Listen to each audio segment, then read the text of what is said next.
खुलुमबाय बयखौबो बिटिआरनि बारग' डिपुटि चिफ मानागोदेर गोबिन्द बसुमतारी बिथाङा उदालगुरि जिल्लायाव मिनि सेक्रेटारियेट फसंनो थाखाय हाखौ हेंगारनानै होनाय नंमारा नामा? रायजोफोर थांनाय बिटिसि बिसायख'थियाव मानागोदेर हाग्रामा महिलारि सारा रायजो राजाफोरनो खोथा होनाय बायदियै उदालगुरि जिल्लायाव मिनि सेक्रेटारियेटखौ फसंनो थाखाय 3 टीम खालामनाय जादों होननानै बे समाव खौरां बिजोंनिफ्राय मोनथि मोननाय जादों। रायजोफोर उदालगुरि जिल्लायाव मिनि सेक्रेटारियेटखौ फसंनानै जायोब्ला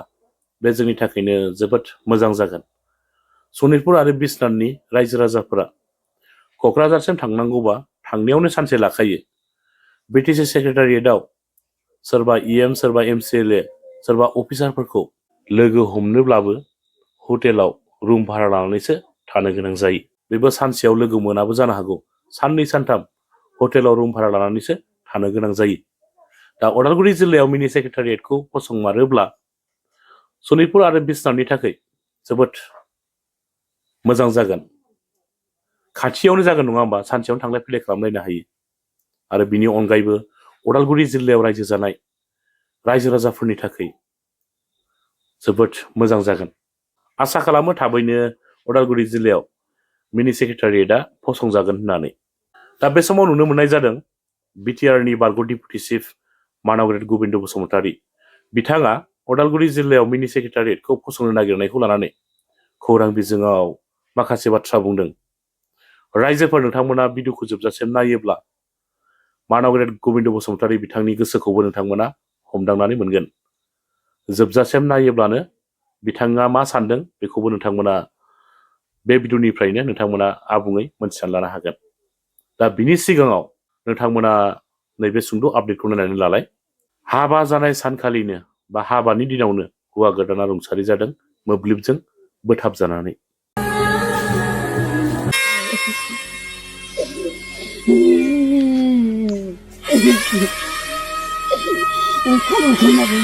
जालांबाय उन्दुनो खामानि उन्दुनो खारबाय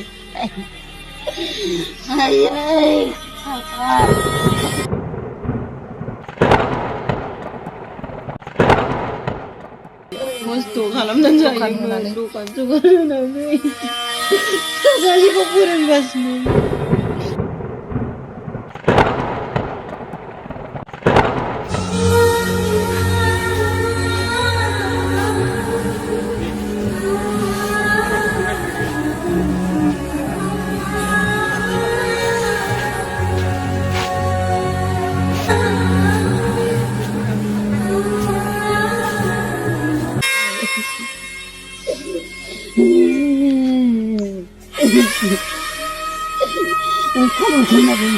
जालांबाय उन्दुनो खामानि उन्दुनो खारबाय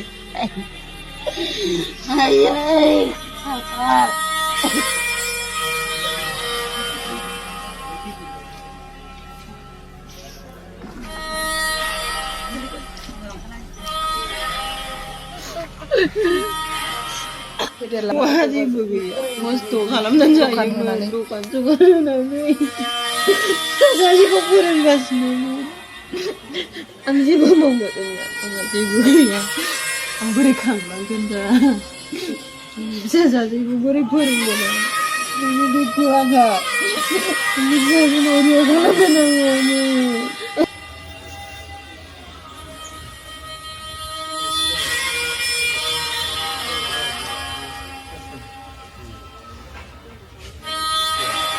कारेन्ट डिपार्टमेन्टआ एसेबाबो फैनानै बे दंफां लाइफांखौ माने नांहां गोजौ गाहायखौ एसे नायो होननानै एसे नोजोर लायोबा एसे मोजां मोनो आरो बेखौ। आरो बेखौ गामियाव गावसोर मावाब्लाबो गामिखौ अननानै नैबेखौ मावनानै लालै होननानै बुङोब्ला मोजां आरो बिसोरनाव बिदि बुङोब्ला गामियाव। आरो सोरखारा जाहाथे बे 7 मानसि थैदों दा बेखौ जाहाथे बे न'खराव जाहाथे बे सुबिदाखौ होयो आं बेखौनो माने बे खाथिनि रायजोनि जारा आं बेखौनो आह्वान खालामो आरो सोरखारनि सायाव। दा बेसो खिन्थानोसै। माबोरै जाजेननाय? जों सानैजों उन्दुबाय दा ओमफ्राय बिहा मबाइल नायगासिनोमोन आंहाबो नायफादोंमोन बिखौ। ओमफ्राय कारेन्टआबो बै माबायावनो अर बायदि जोंदोंमोन गिदिर गोजौआव जोंदोंमोन। ओमफ्राय गावहा सिखारनानै एसे हाखु दाखु थाबायदोंमोन थाबायनायानो थाबायबाय दा ओमफ्राय बेयावनो दामबाय दा बे गावहा एसे फासयो मानसियानो फासयनानै ओरै हायाव खोलैबाय ओमफ्राय बे गावहा ओइ होनबाय ओमफ्राय सोरबा दरखौ नारदोंना जायखिया नारदोंना आखाइजों बोखारनाय जाबाय बिरा ओमफ्राय न' सिङाव हाबबाय ओमफ्राय मानसिखौ थिखोबाय ओमफ्राय आंहा सिखारबाय मा जाखो होननानै सिखारबाय दा ओमफ्राय खामसालियाव ज' दावराव जाबाय थाबाय बेखौनो नायबाय थाबाय थैनाया बारा थैयाखैमोन एसे जिउ दङमोन थैहांनो नागिरदोंमोन माबानो हायो जे मिनि सेक्रेटारियेट बानायब्लाबो बिभिन्न स्किमफोरखौ लानानै उदालगुरि बा उदालगुरिनि सानजा जेसेबां सुबुंफोर दं बिथांमोनखौ लास्टआव क'क्राझार थांखानांगोन बेनिखायनो जोंहा खामानि डाबलसो जागोन बुंनो थांब्ला खनसेनो क'क्राझाराव थांखानाय जोबनाय बे खामानिखौ जों उदालगुरियाव माखासे मावनांगोन आरो बिनिफ्राय क'क्राझाराव थांनांगोन बे जोंहा हयथ' अफिसियेल किसुमान खरसआ एसे बांगोन बिनि उपर आरो गुबुन मोनसे जेंनाखौ जों नुहुरबावदों बेनो जाबाय जोंहा दा एक्जिस्टिं जितु सेक्रेटारियेट बेवहायनो डिपार्टमेन्टेल जायफोर सेक्रेटारि थायो बे सेक्रेटारि दैदेननो हानाय अफिसार जोंहा खुब खम सासे सेक्रेटारिनो मोनथाम मोनब्रै डिपार्टमेन्ट सालायनो गोनां जादों स्टेट गभर्नमेन्टनिफ्राय जोंनो बेबायदि स्टाफ थोजासे स्टाफ हरा बेखौ गोजौ थाखोनि जिखिनि माबा बुर'क्रेट खारन बेखौ जों एपइन्टमेन्ट होनो हाया काउन्सिला होनो हाया बेखौ आसाम सरकारसो होनो गोनां जायो आसाम सरकारा होनाय जिथु माबा स्टाफ बेखौ जोंनो जेसेबां नांगौ बेसेबांखिनि हरजोबनो हाया हरजोबनो बिथांमोना गोसोबो खालामा दा बिदि सोरनिबा मेनेज सेक्रेटारियेट खुङोब्ला बेयाव बानायोब्ला बेहाय स्टाफनि आरो बांसिन क्राइसिस जागोन एक्जिस्टिं सेक्रेटारियेटआवनो जोंहा स्टाफ मोनैनि थाखाय सासे सेक्रेटारियानो मोनब्रै मोनबा बिफान सालायनो गोनां जादों आरो नैबावहाय मिनि सेक्रेटारि बानायबावबा बेहा आरो सेक्रेटारि थानाय नङा बे अफिसार मोननाय नङा बेबायदि मोनसे जेंना जोंहा जागोन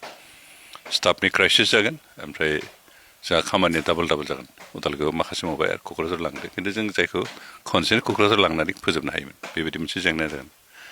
माथो जोंहा थांलाय फैलाय खरसा एसे खम जागोन बेल'सो माबाया दा जों बेवहाय सेक्रेटारि जानो जोंहा हेंथा होनो गोनां बेबायदि बारा गैयामोन खिन्थु जेंना बेबायदि जानो हागौ बेखौ जास्ट आं पार्सनेल जितु एक्सपिरियेन्स थांनाय 5 बोसोरनि बिनिफ्राय बेखौ बुंदों आरो बेबायदि जेंना जाहैनो हागौ दा स्टेट गभर्नमेन्टखौ गनाय होनानै जुदि पर्याप्त परिमाननि स्टाफ लाबोनो हायो अब्लाथ' थिगानो दं खिन्थु लाबोनो हागोन ना हाया खारन दानो हराखै दा जिखिनि नांगौ बेखौनो जोंनो हराखै बेखौ इन फिउचारसो आरो बांसिन हरगोन बेखौ जों बारा आसा खालामनो हाया दानि माबायाव दानि सिटुवेसनाव दा बेनिफ्राय जोंहा नैबे सेक्रेटारियेट लुनो थाखाय जिखिनि जायगानि बाथ्रा बिथांमोना सावरायदों बेयो एसे साननो गोनां जानानै फैदों बिथांमोना नैबे साबकाटियाव थानाय सेरिकालचार बे जायगाखौबो लानो नागिरदों लोगोसे सेरिकालचारजों सिथाबनानै थानाय एनडिएफबिनि जितु केम्पमोन दा जायखौ बिडिएफ केम्प हिसाबै बिडिएफ अफिस हिसाबै बाहायनाय जादों जेरावहाय मोनसे भकेसनेल ट्रेनिं सेन्टार दङ जाय सेन्टारखौ काजिरङा इउनिभार्सिटिनि आन्डाराव सालायनाय जादों आरो बे काजिरङा इउनिभार्सिटिया इतिमধ্যে उरिष्याव थानाय Kalinga Institute of Science and टेक्न'लजिजों लिंक आप जानानै दं आरो बेहाय इतिमধ্যে जोंहा मोनसे बिल्डिं ग्रान्ट बिथांमोननिफ्राय हरनायनि खोथाखौ होबाय आरो बे थाबैनो जाफुंगोन ओमफ्राय जोंहा दाहालागै नैबे एक्जिस्टिं सिटि सेसन बेहाय 200 बांसिन स्टुडेन्टफोर ट्रेनिं लागासिनो दं आरो सिगांनि बेच जायफोर ट्रेनिं लाखांबाय बिथांमोननि गोबाङानो साकरि मोनबाय बिभिन्न जायगायाव नैबे दा जितु जागिरदआव टाटा कम्पानिनि जि माबा जादों मामोन सेमि कन्डाक्टरनि जितु फेक्ट्रि बानायनो नागिरदों बेवहायबो जोंहा गोबाङानो नैबेनिफ्राय पास जानायफ्रा साकरि मोनबायानो दा बिदि मोजां इनस्टिटिउसन सोलिबाय थादों खिन्थु नैबे हाखौनो दिनै बिथांमोना बे सेरिकालचारनि खावसे आरो नैबे एनडिएफबि बिडिएफ केम्पास बिनि खावसेखौ बिथांमोना लानो नागिरदों दा इतिमধ্যে बिडिएफ केम्पासनि नामाव 15 बिघा एलटमेन्ट जाखाबाय एक्सुवेलि जों 30 बिघा बिदोंमोन जोंनि बिडिएफनि अथरिटिया आरो माबानिफ्राय लेन्ड अथरिटिनिफ्राय मात्र माबाखौ 15 बिघाखौ होदों बाखिखिनिखौ खामानि मावबाय था उनाव एक्सटेन्ड खालामनो हागोन होननानै बिथांमोना एसुरेन्स होदों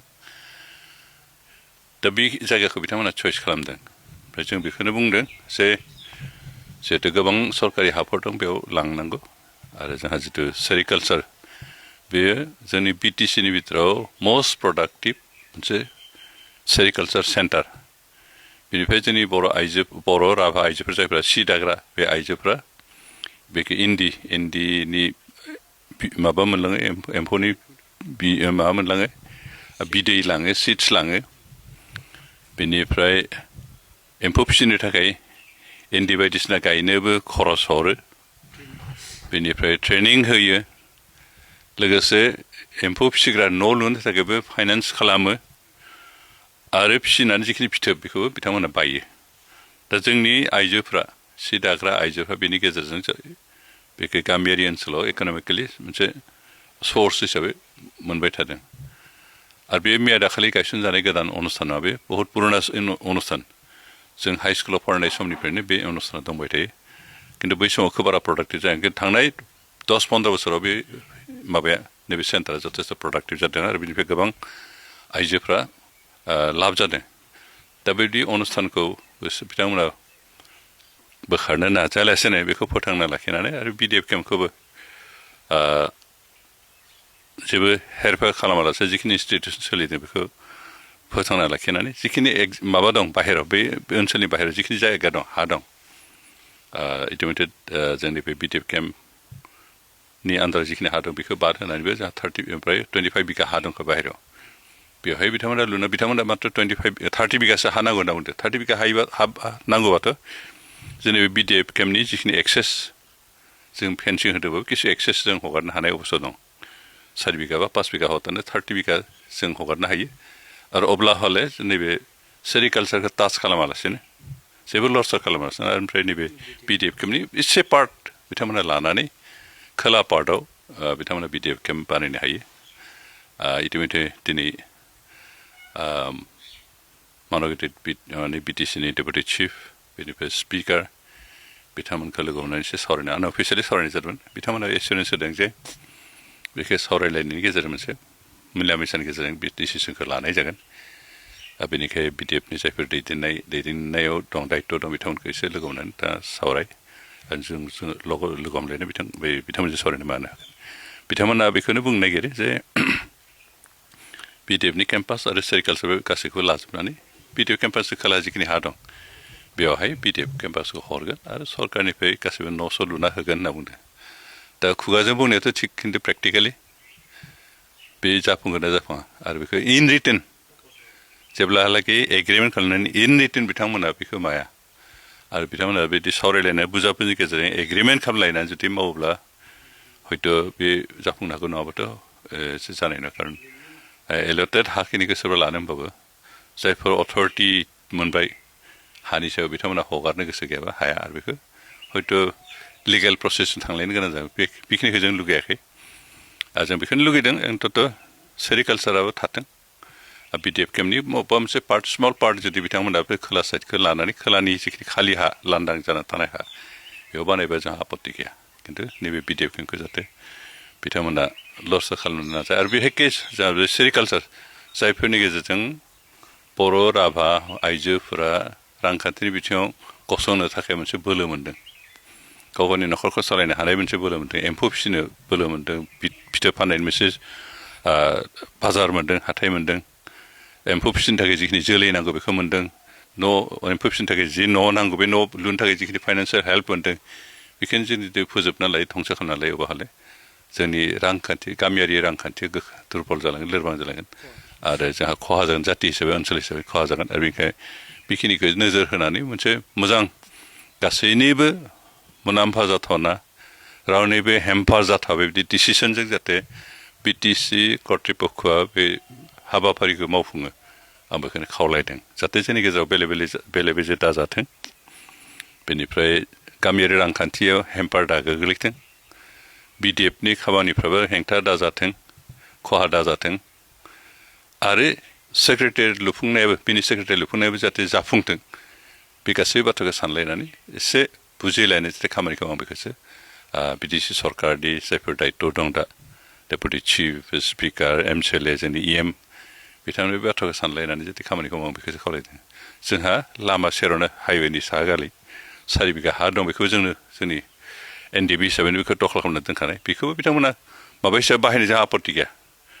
बेखौ जेनेबा मिनि सेक्रेटारियेटनि स्टाफ क्वार्टार बायदिसिना लुयोबा जोंहा बेयाव आपत्ति गैया कारण बेयाव 4 बिघा हा दं बेखौ बाहायनो हागोन कारण बेखौ जों बाहायाखै रावनिबो माबाबो गैथ'वा बे फ्रियैनो दं बेखौ बिथांमोना लानो हागोन स्टाफ क्वार्टार हिसाबै बाहायनो हागोन आरो सानजाथिं एसे हा दंबावो नैबे साबखाथि आरो सन्दनासुक थांलाय फैलाय खालामनाय लामानि जिथु सानजा दैसा खाथिबाबो बेवहायबो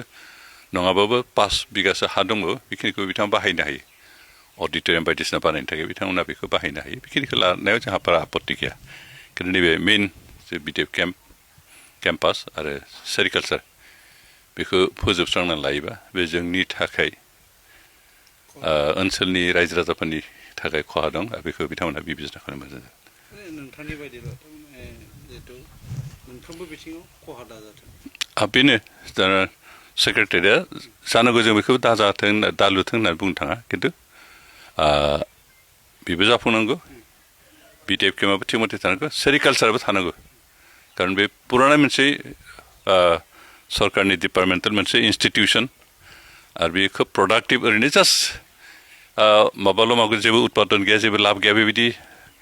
जानाय डिपार्टमेन्टब्लाबो बेबायदि मोनसे इन्स्टिटिउसनबा बेखौ जोंहा आपत्ति खालामनो गोनां गैयामोन खिन्थु बेयो खोब प्रडाक्टिभ आरो बिनि अफिसारबा जोबोद एक्टिभ